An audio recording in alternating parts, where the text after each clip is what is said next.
Okay guys, सो आज हम start करते हैं अपना फर्स्ट चैप्टर ऑफ इलेक्ट्रोस्टैटिक्स। सो इस चैप्टर के बारे में मैं आपको थोड़ा सा बेसिक फंडामेंटल जरूर दूंगा and will go up to IIT level. So start करते हैं। What is electrostatics? Okay, electrostatics है क्या बेसिकली? इलेक्ट्रोस्टैटिक्स फिजिक्स की एक ऐसी ब्रांच है जो इलेक्ट्रिक चार्ज के बारे में स्टडी करती है। एंड जो इलेक्ट्रिक चार्ज जो होगा वो that should be in rest, यानी कि फिजिक्स की एक ऐसी ब्रांच जो चार्ज रेस्ट पे हो उसके बारे में स्टडी करती है, दैट इज कॉल्ड इलेक्ट्रोस्टैटिक्स। ठीक है, उससे पहले बात करते हैं इलेक्ट्रोमैग्नेटिज्म के बारे में। What is electromagnetism? So let me write it down as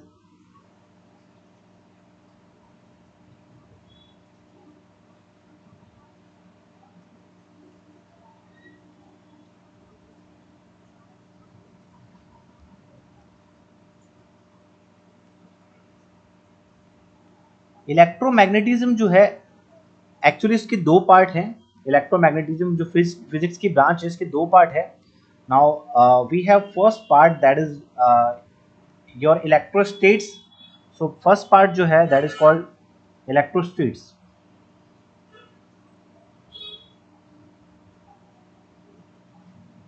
and जो सेकंड पार्ट है that is called electrodynamics.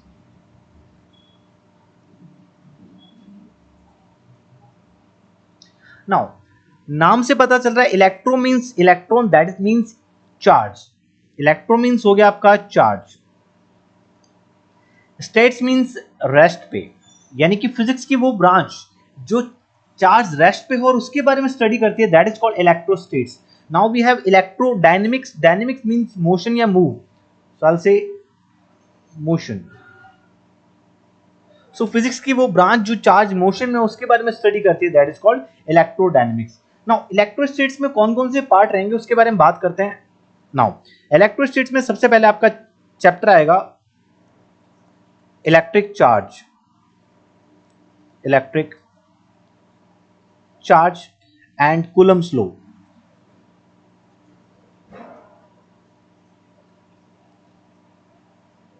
Second chapter आपका रहेगा Gauss law and its application and application. Third chapter will be electrostatic potential, so I'll say potential. Potential means basically voltage. Now fourth part will be your capacitor. Capacitor होता क्या है? आपने देखा होगा आपका जो फैन वगैरह रहता है उसमें देखना ऐसा एक गोल सी एक डिवाइस कनेक्टेड रहती है ऐसे फैन पे, आपने कूलर वगैरह में भी देखे होंगे, और उसमें दो वायर्स बाहर निकले रहते हैं। ये एक डिवाइस है which is called capacitor. Capacitor का काम क्या होता है गाइस? एनर्जी को स्टोर करके रखना। नाउ ये एनर्जी स्टोर क्यों करती है, मैं आपको थोड़ा सा ब्रीफ इंट्रोडक्शन दे देता हूं about the capacitor. Very good evening to all of you. Yes friends, I got your message. Now capacitor actually करता क्या है? Please look at the right hand side of the board. Capacitor ये करता है guys energy storage का काम। Energy storage, आपने देखा होगा जब भी आपके घर के अंदर जो फैन रहता है और वो फैन सडनली काम करना कम कर देता है, ये जो धीरे काम करता है, उस कंडीशन में जो मैकेनिक आता है वो एक सेल जैसी चीज होती है, उसको चेंज करता है और उसके बाद आपका जो फैन या आपका कूलर होता है वो बहुत ही फास्ट काम करना स्टार्ट कर देता है। उसका बेसिक रीजन है कैपेसिटर। क्यों? आपका जब कैपेसिटर होता है इसका काम होता है एनर्जी को स्टोर करना। अब एनर्जी कौन सी होती है? Electrical energy. मींस कैपेसिटर अगर तुम्हारा सही रहेगा तो वो ज्यादा अमाउंट ऑफ इलेक्ट्रिक एनर्जी को स्टोर करेगा। सो आई कैन से ये क्या करेगा? हाई अमाउंट ऑफ एनर्जी को स्टोर करेगा, high amount of energy. Now अब समझिए हाई अमाउंट ऑफ एनर्जी आएगी तो हाई वर्क डन होगा कि नहीं होगा? होगा। So I will say work done increase, work done increase. So work done increase होगा तो आपका जो फैन होगा वो तेजी से रोटेट करना स्टार्ट कर देगा। This is why we change the capacitor. Now electrodynamics में कौन कौन से चैप्टर आएंगे? एक चैप्टर आप पढ़ चुके हैं, that is current electricity.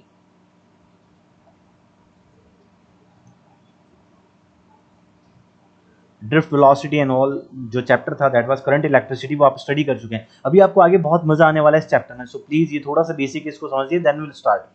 Now second आपका इसके बाद चैप्टर आएगा magnetism, moving charges and magnetism. तो मैं डायरेक्ट लिख देता हूं मैग्नेटिज्म।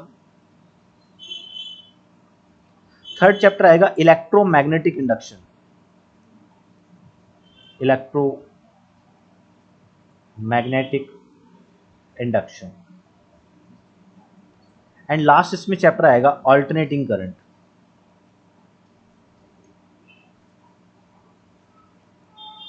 Alternating current. क्या आप सबको मेरी आवाज अच्छे से सुनाई दे रही है? सो प्लीज आप चैट बॉक्स में लिख दे yes you can hear my voice.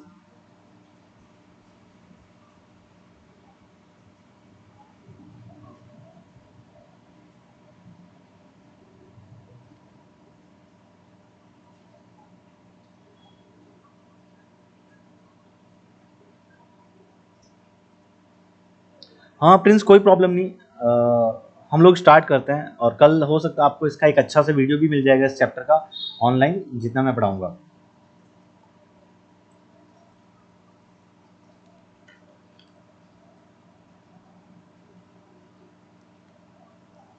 Now अपने नेक्स्ट टॉपिक पे आते हैं। First topic we have is your frictional electricity. Frictional electricity क्या होते हैं उसके बारे में बात करते हैं। पहला टॉपिक है आपका frictional electricity. So let me write it down as frictional electricity. Now frictional electricity basically होती क्या है?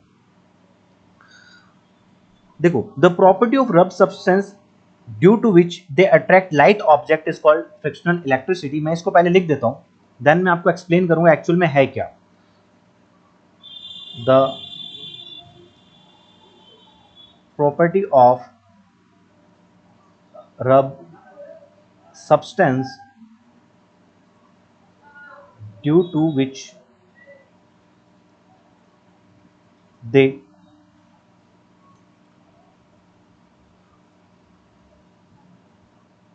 attract light objects is called frictional electricity।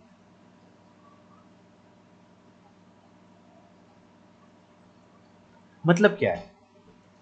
आपने एक चीज देखा होगा, जैसे आपके घर के अंदर कॉम्ब होता है या स्केल होता है।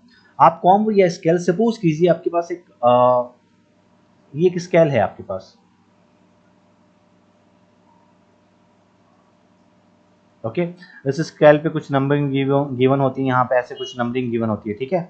अब इस स्केल को आपको क्या करना है, अपने हेयर्स पे रब करना है और छोटे छोटे लाइट पेपर के पीसेस होंगे। आप देखना ऐसे छोटे छोटे आपके पास पेपर के पीसेस हैं, छोटे छोटे ये पेपर पीसेस हैं, ठीक है।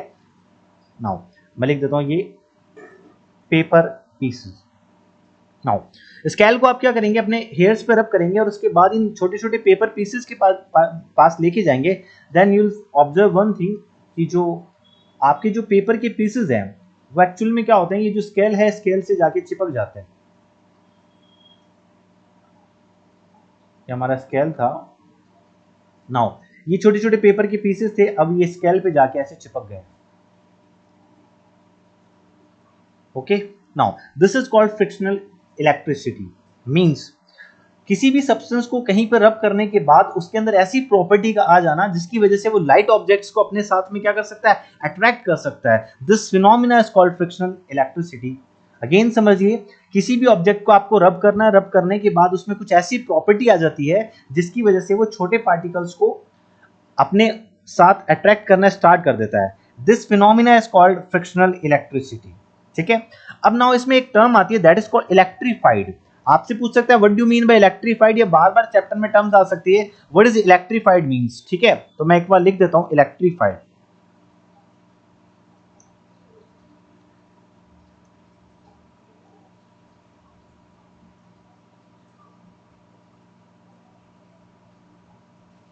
देखो, इलेक्ट्रीफाइड होते क्या, rubbed substance which shows the property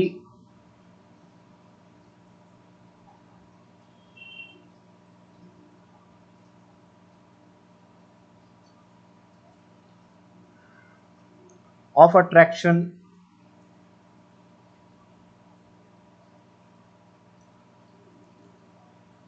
are called electrified।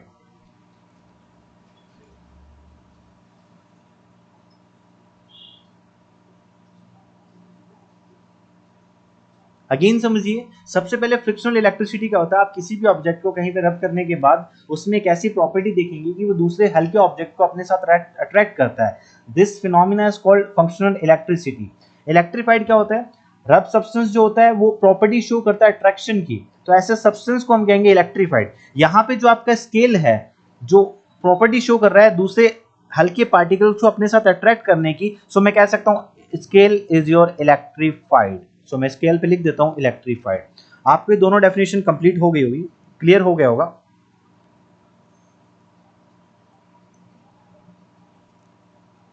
Now अब आपको फ्रिक्शनल इलेक्ट्रिसिटी समझ में आ चुका है, what is frictional electricity. Now let's talk about,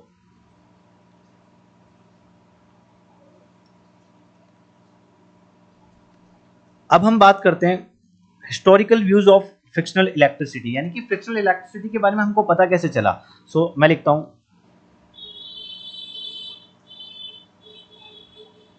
historical view. देखिए गाइस 600 बीसी यानी before crisis, 600 BC we have a scientist name Thales. और ये जो थैलस था ये मिलेटस से था, मिलेटस। और उसने देखा कि एक येलो रेजिनस सब्सटेंस होता है दैट इज कॉल्ड अंबर। अभी मैं आपको बताऊंगा अंबर कैसे दिखता है। एक येलो रेजिनस सब्सटेंस होता है, मैं लिख देता हूं यहां पे येलो रेजिन सब्सटेंस, अंबर। अब ये क्या करता है अंबर, ये हल्के जो लाइट ऑब्जेक्ट्स होते हैं जैसे आपके सूखे पत्ते हो गए, तिनके हो गए, उनको अपने साथ अट्रैक्ट करने की प्रॉपर्टी रखता है। That means it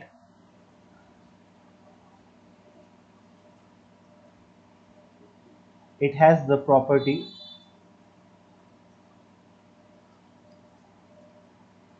to attract light objects। Okay, now again बताता हूँ 600 बीसी पे एक साइंटिस्ट था नेम थेलस, ये मिलेटस से था। उसने ये देखा कि जो आपका बाल्टिक सी है, बाल्टिक सी के शोर पे यानी कि किनारों पे एक येलो रेजिन सब्सटेंस मिला, और उस येलो रेजिन सब्सटेंस में एक प्रॉपर्टी रहती है कि वो लाइटर ऑब्जेक्ट्स को अपने साथ अट्रैक्ट कर सकता है। ओके, सो यहाँ से हमें चार्ज के बारे में थोड़ा आइडिया लगा कि इलेक्ट्रिक चार्ज नाम की कोई चीज होती है, यानी कि एक मटेरियल दूसरे मटेरियल को अट्रैक्ट करने की प्रॉपर्टी रखता है। ठीक है, now let's move to the next topic that is your electric charge. Electric charge क्या होता है, अभी थोड़ा सा आपको प्रैक्टिकल एप्लीकेशंस के फॉर्म में आपको शो करेंगे इलेक्ट्रिक चार्ज क्या होता है।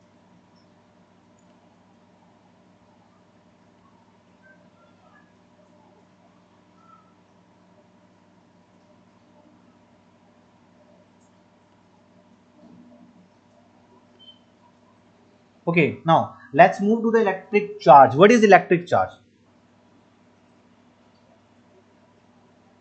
पूरा बोर्ड दिखाई नहीं दे रहा, आई थिंक भूमिका दे रहा होगा।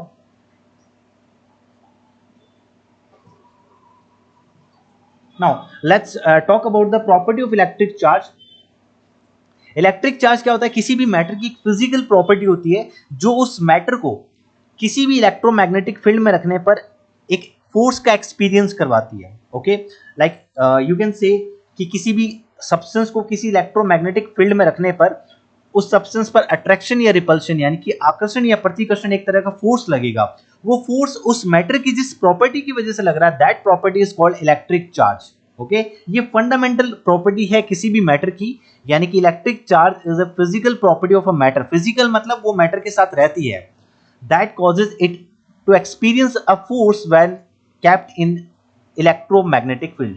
यानी कि जैसे इलेक्ट्रोमैग्नेटिक फील्ड में उस प्रॉपर्टी को लेके आएंगे, उस सब्सटेंस को लेके आएंगे, देन उस पर एक फोर्स एक्सपीरियंस होगा, और वो जो प्रॉपर्टी होती है जिसकी वजह से ये सब कुछ हो रहा है that is called electric charge.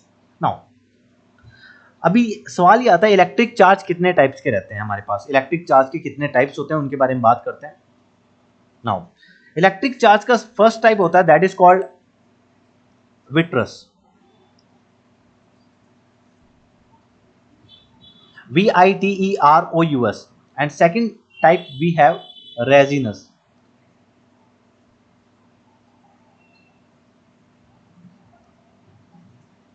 now vitreous क्या होता है, इसकी डेफिनेशन पूछेंगे, what do you mean by vitreous.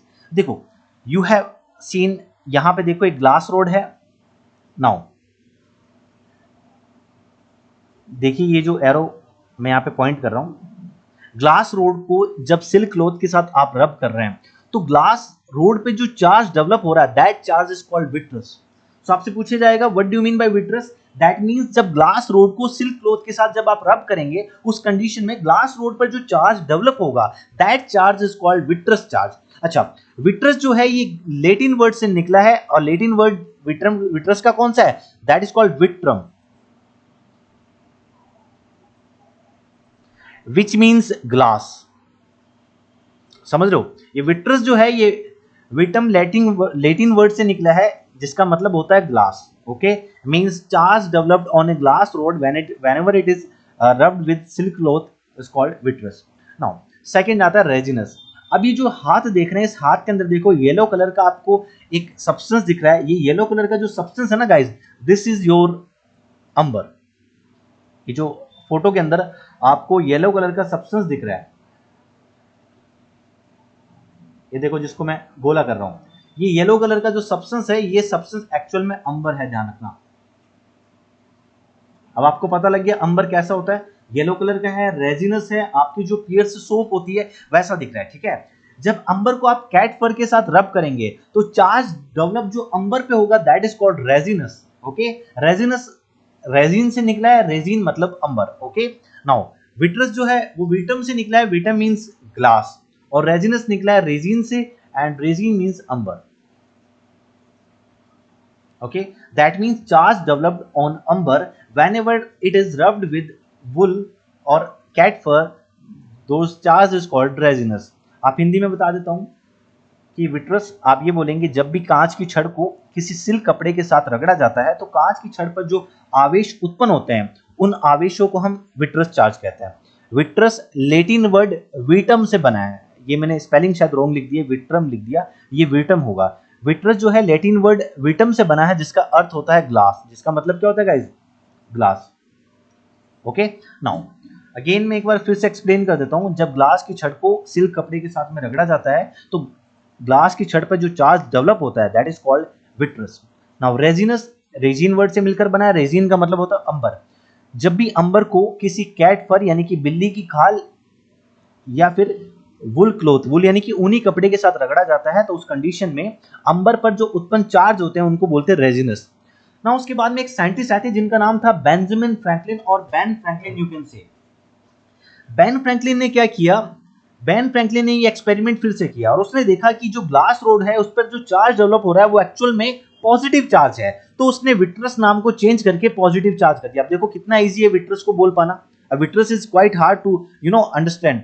सो अब ध्यान रखना, अब चार्ज जो हमारे पास है वो चेंज हो गया है, फर्स्ट टाइप हो गया that is positive charge. Now positive charge क्या होगा, आपसे डेफिनेशन पूछे पॉजिटिव चार्ज की डेफिनेशन क्या है, सो आप कहेंगे whenever the glass rod is rubbed with silk cloth then the charge developed on glass rod is called positive charge। या फिर हिंदी में आप बोलेंगे जब भी किसी कांच की छड़ को सिल्क कपड़े के साथ रगड़ा जाता है तो कांच की छड़ पर जो आवेश उत्पन्न होते हैं उन आवेशों को धनात्मक आवेश या पॉजिटिव चार्ज कहा जाता है। Now second type of charge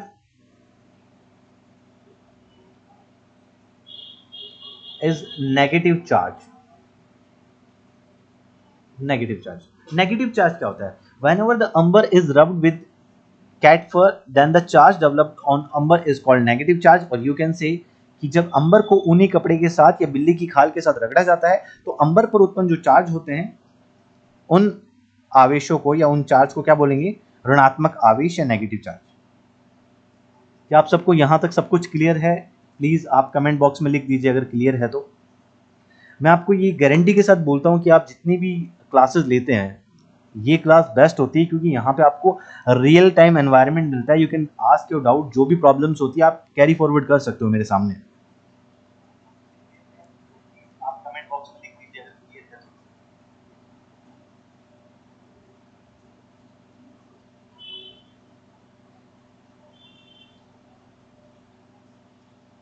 okay, so guys थोड़ा आगे चलते हैं।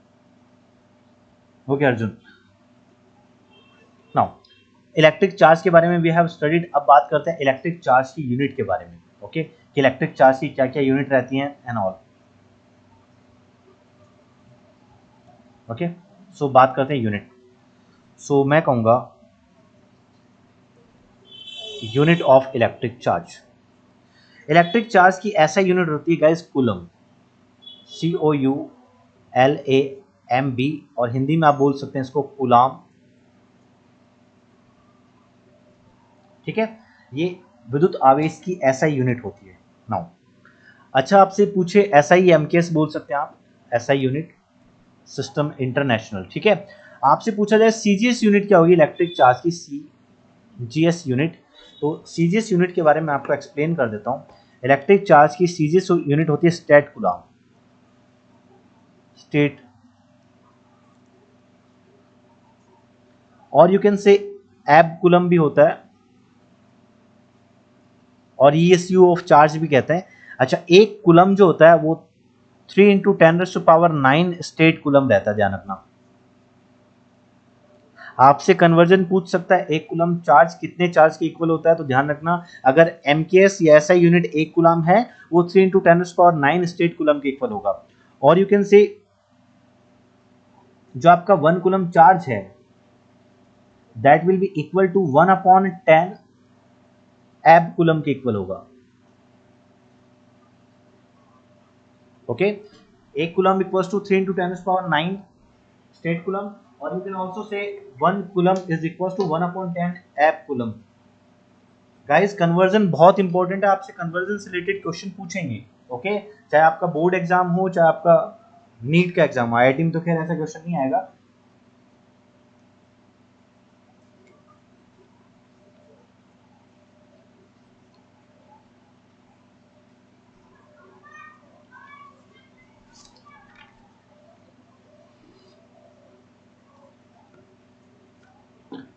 Now let's talk about new topic, that is your electronic theory of frictional electricity।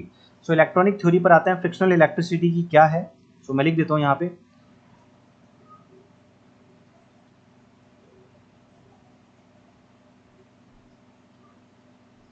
Electronic theory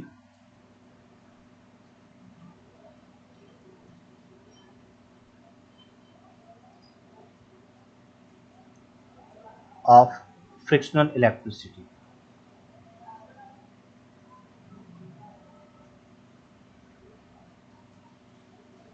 बहुत इंटरेस्टिंग थ्योरी है, बहुत इजी है समझने के लिए, मैं आपको ऐसे ही समझा दूंगा ये क्या है electronic theory of frictional electricity.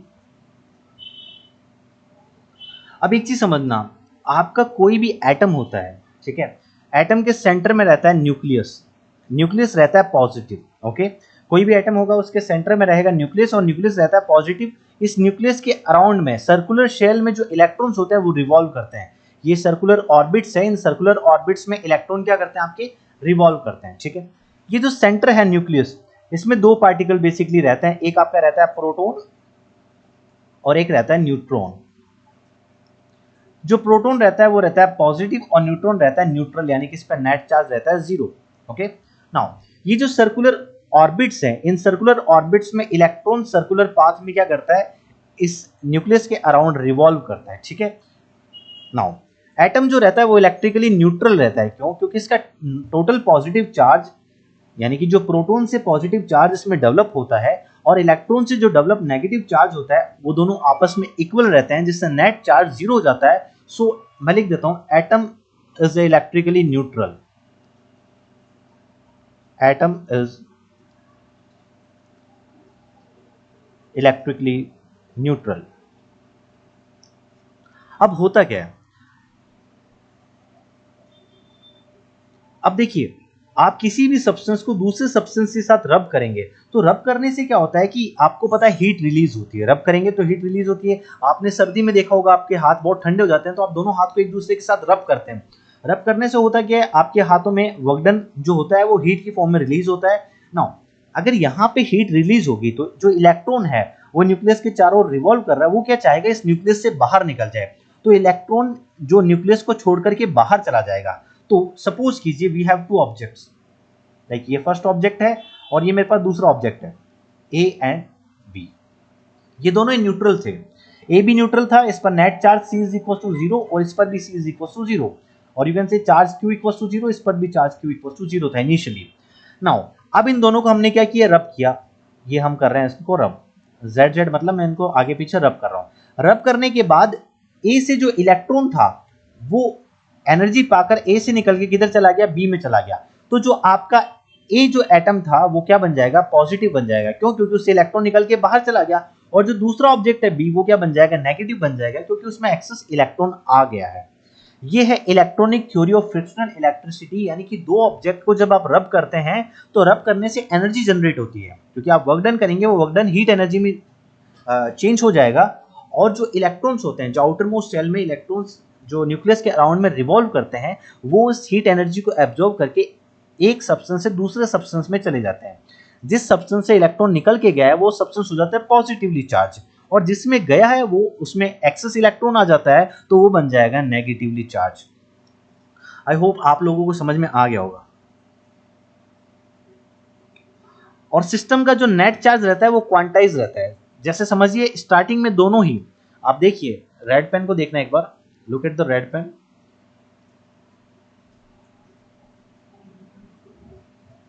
देखो इनिशियली दोनों का नेट चार्ज कितना हो रहा है, zero, Q equals to zero.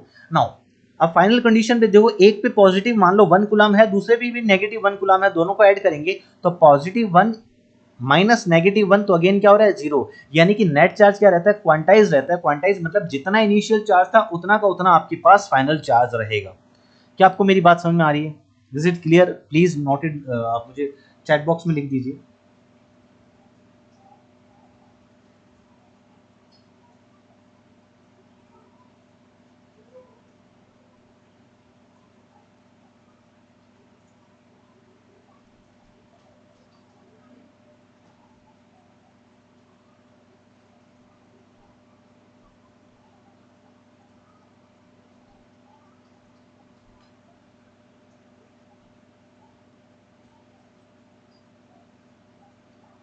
Okay okay. Now अब गाइज मैं आप लोगों को एक चीज बताना चाहता हूँ। मैंने आपको कल एक इंपॉर्टेंट फिनोमिना बताया था कि लाइक चार्ज जो रहते हैं वो एक दूसरे को रिपेल करते हैं, और जो अनलाइक चार्ज होते हैं यानी कि जो अपोजिट चार्ज होते हैं वो एक दूसरे को क्या करते हैं, अट्रैक्ट करते हैं। ठीक है। Now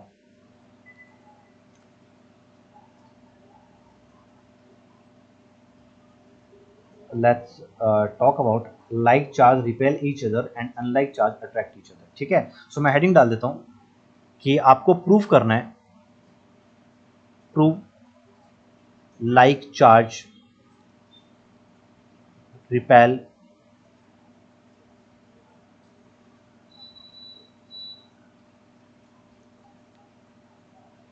each other and unlike charge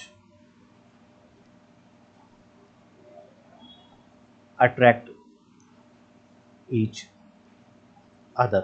now आपको ये प्रूव करना है कि जो सेम चार्ज होते हैं वो एक दूसरे को रिपेल करते हैं, और जो अपोजिट चार्ज होते हैं वो एक दूसरे को क्या करते हैं, अट्रैक्ट करते हैं। This is the main thing you have to prove. एक मिनट गाइज मैं पानी पी लेता हूँ, देन वी विल स्टार्ट।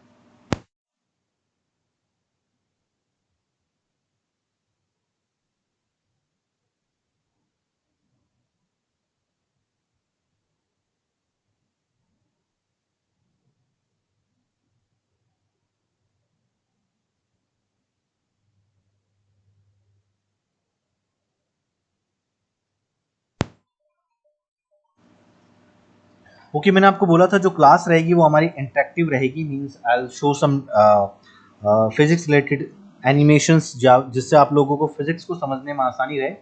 सो इसको मैं बाद में एक्सप्लेन करूंगा। First I will explain animation कि कैसे आपके दो सेम चार्ज एक दूसरे को रिपेल करेंगे और अपोजिट चार्ज एक दूसरे को अट्रैक्ट करेंगे। गाइज मेरा मोटिव इतना ही है कि आप लोगों को कुछ ऐसे डिजिटल क्लास देना जिससे आप लोगों को बहुत सी चीज़ें इजीली क्लियर हो सके। लाइक जो भी चल रहा है सब स्कूलों में, I just want to do something else. Okay now guys look at here, यहाँ पे हमारे पास you can see we have amber. मेरे कर्सर को देखिए, जिस डायरेक्शन में कर्सर हिल रहा है, ये पीले कलर का जो सब्सटेंस है that is amber. Okay now ये जो महान श्रीमान दिख रहे हैं आपको, ये है सर बेंजामिन फ्रैंकलिन, जिनकी फोटो आपने $100 के नोट पे भी देखी होगी। और ये जो ग्रीन कलर की जो ऑब्जेक्ट है जिसपे मेरा कर्सर घूम रहा है दैट इज सिल्क क्लॉथ। और ये जो दो रोड है ये ग्लास की रोड है, ठीक है। ये जो एक्सपेरिमेंट है ये किया था चार्ल्स डुफे बेंजामिन फ्रैंकलिन ने, ठीक है। नाउ इनके अकॉर्डिंग क्या था आप इसको समझिए, मैं आपको एक्सप्लेन करता हूं। देखिए सबसे पहले इन्होंने अंबर को लिया और अंबर को सिल्क पर रब किया। जब देख रहे हैं आप बोर्ड पे देखिए, अंबर को सिल्क पर रब किया और उस पर कुछ चार्ज डेवलप हो गया ना, दूसरे अंबर को फिर से सिल्क पर रब किया और उसको दूसरे के पास लेके गया तो वो एक दूसरे को रिपेल करने लगे। अब मैंने ग्लास रोड ली, ग्लास रोड को सिल्क पर रब करके रखा, फिर दूसरी ग्लास और ली, उसको भी सिल्क पर रब करके उसके पास लेके गया, अगेन एक दूसरे को रिपेल करने लगे। नाउ अब इस ग्लास रोड को जैसे ही मैं अंबर के पास लेके गया ये इसको अट्रैक्ट कर रहा है। आपको मेरी बात समझ में आ रही है?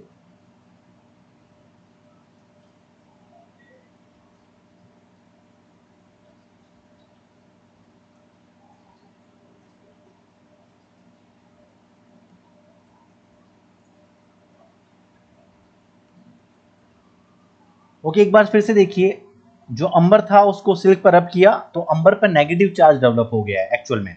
दूसरे अंबर को भी सिल्क पर रब किया तो उस पर भी नेगेटिव चार्ज आ गया। दोनों चार्ज सेम है तो एक दूसरे को रिपेल यानी कि प्रतिकर्षित कर रहे हैं। ग्लास रोड को सिल्क पर जब रब किया तो ग्लास रोड पे बेटा आपकी चार्ज आ गया पॉजिटिव, दूसरी ग्लास रोड पर भी पॉजिटिव चार्ज आ गया, दोनों एक दूसरे को क्या कर रहे हैं, रिपेल कर रहे हैं। अब ग्लास रोड पे पॉजिटिव चार्ज था, अंबर पे नेगेटिव चार्ज था, जैसे ही ग्लास रोड को अंबर के पास लेके गया तो उसने उसको क्या किया, अट्रैक्ट किया। क्या आपको ये चीज समझ में आई मैं क्या कहना चाह रहा हूं? Please comment it down please, क्योंकि आपका मोटिवेशन मेरे लिए बहुत इंपॉर्टेंट है गाइस।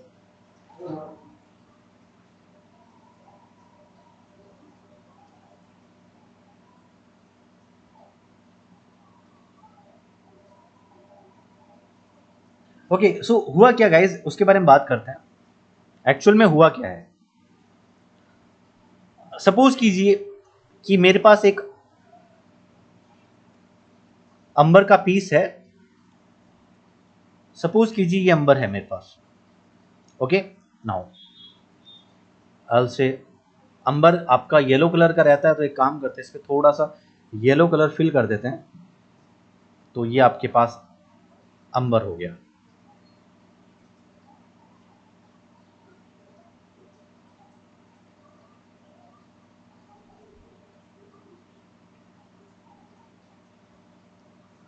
एंड सपोज कीजिए मेरे पास सिल्क का कपड़ा है, सो एक सिल्क का कपड़ा बना देते हैं।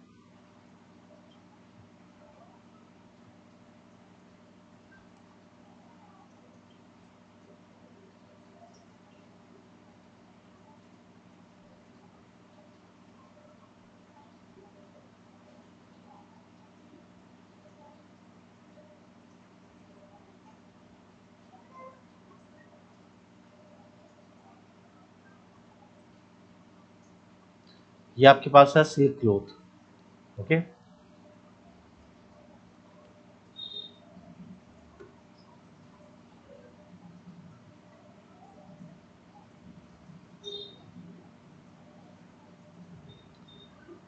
सिल्क और ये है अंबर। अब मैं क्या करूंगा, अंबर को जब इस सिल्क पर रब करूंगा उस कंडीशन में अंबर पे जो चार्ज डेवलप होगा वो होगा नेगेटिव चार्ज। अब मैं एक दूसरे अंबर को और लेता हूं, उसको भी सिल्क पर क्या करूंगा, रब करूंगा। सो सिल्क पर रब करने से अंबर पे आ जाएगा नेगेटिव चार्ज। अब जब इन दोनों अंबर को एक दूसरे के करीब लाऊंगा, जैसे ही अंबर उसके पास जाएगा तो दूसरा वाला अंबर इससे क्या जाएगा, दूर जाएगा। क्यों? क्योंकि सेम चार्ज एक दूसरे को क्या करते हैं गाइस, रिपेल करते हैं। ठीक है नाउ आप सपोज कीजिए मेरे पास एक ग्लास रोड है, this is my glass rod. अब इस ग्लास रोड को इस सिल्क के साथ रब करता हूं तो उस कंडीशन में ग्लास रोड पर आ जाएगा आपका पॉजिटिव चार्ज, तो मैं कहता हूं ये पॉजिटिव चार्ज आ गया। अब एक दूसरी ग्लास रोड को उसको लेकर उसको भी सिल्क पर रब करता हूं तो दूसरी ग्लास रोड पर भी जो चार्ज आ जाएगा गाइस वो आ जाएगा आपके पास पॉजिटिव चार्ज।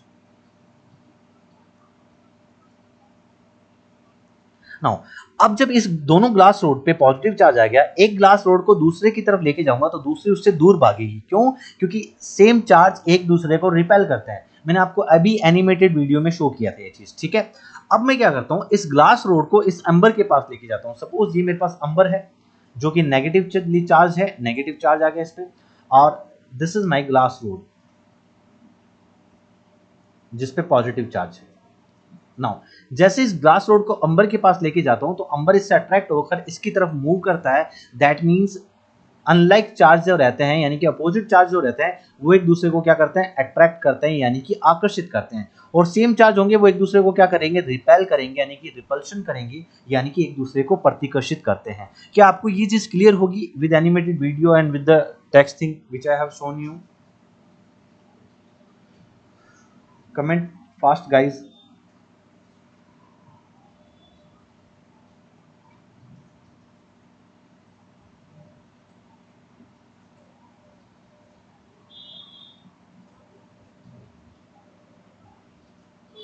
क्या मजा आ रहा है आप लोगों को पढ़ के अगेन क्लास स्टार्ट करके?